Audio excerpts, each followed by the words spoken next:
कळमनुरी तालुक्यात विकासाच्या दाव्यावर पुन्हा एकदा गंभीर प्रश्नचिन्ह निर्माण करणारी बातमी समोर आली आहे। डोंगरकडा गावात स्मशानभूमी नसल्याचा मुद्दा चर्चेत असतानाच आता रामेश्वर तांड्यातही ग्रामस्थांनी स्मशानभूमी नसल्याचा आरोप केला आहे।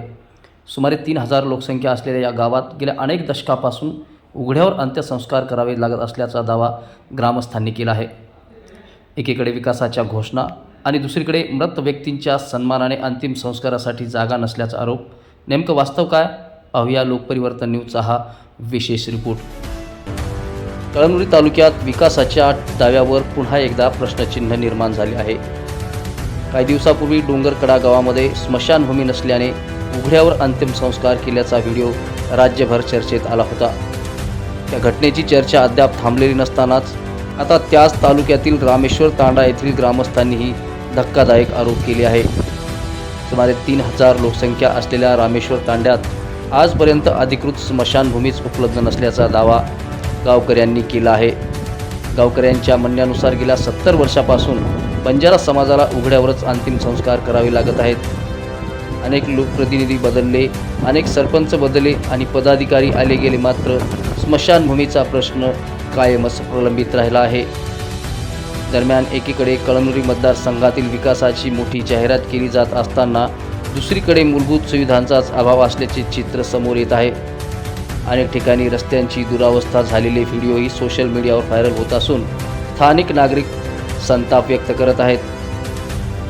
सोशल मीडियावर देवदूत म्हणून ओळख असलेल्या आमदार बांगर यांच्या मतदारसंघामध्ये मूलभूत सुविधांचाच अभाव असल्याचे व्हिडिओ आता सोशल मीडियावर व्हायरल होत असल्यामुळे राज्यभर आता हे व्हिडिओ चर्चेचा विषय बनले आहेत। त्यामुळे मतदारसंघातील गावकऱ्यांनी आता प्रशासन आणि लोकप्रतिनिधींना थेट इशारा देत एकमुखाने विकासाची मागणी केली आहे। आज या ठिकाणी कळमनुरी तालुक्यातील 2 नंबरची असलेली ग्रामपंचायत म्हणजे की नावाजलेली डोंगरकडा ग्रामपंचायत, त्या ग्रामपंचायतीमध्ये स्वातंत्र्य काळापासून एकतर स्मशानभूमी नाही आणि फक्त ही डोंगरकडा फाट्यासाठी नाही, प्रत्येक समाजासाठी गावात झालं डोंगरकड्यामध्ये 2-3 स्मशानभूमी आहेत शेडच्या, पण इथं अशी मागासवर्गीयासाठी अशी स्मशानभूमी आज जवळपास 2 तास झालं इथं चिता या ठिकाणी जळत नाही। 30 लिटर डिझेल लागलेलं आहे तरी सुद्धा काहीच होत नाही ना। या मसोड आणि खरवडच्या रस्त्याबाबत दुरवस्था माहीत असून सुद्धा ही याच्यावरती बोलायला तयार नाही। महाविकास आघाडी बोलायला तयार नाही, सत्ताधारी बोलायला तयार नाही, सत्तेमधले असणारे आमदार खासदार बोलायला तयार नाहीत। अशी दुर्दैवी अवस्था या रोडची झालेली आहे। नागरिक अत्यंत त्रासामध्ये आहेत। पाण्यामध्ये, या खड्ड्यामध्ये, पावसाच्या पाण्यामध्ये, मोठमोठ्या खड्ड्यामध्ये पाणी साचत आहे। गाड्यांचे अपघात सुद्धा या रोडाला होत आहे।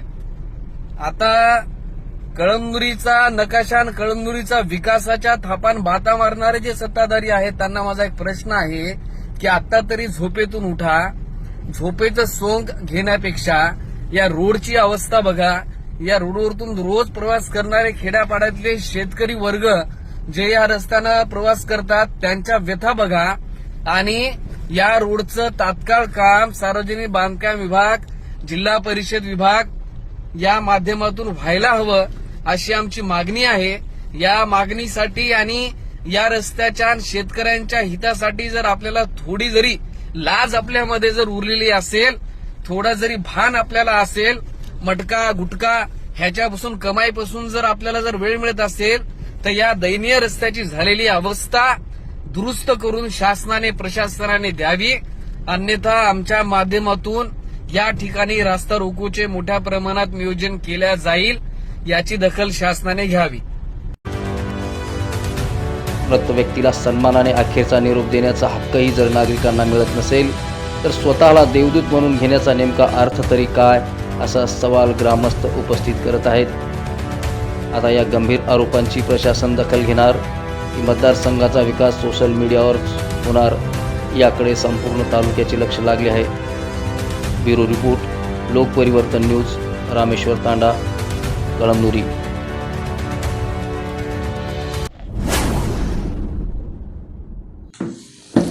लोकपरिवर्तन न्यूज लाईव्ह, लोकशाहीचा बुलंद आवाज।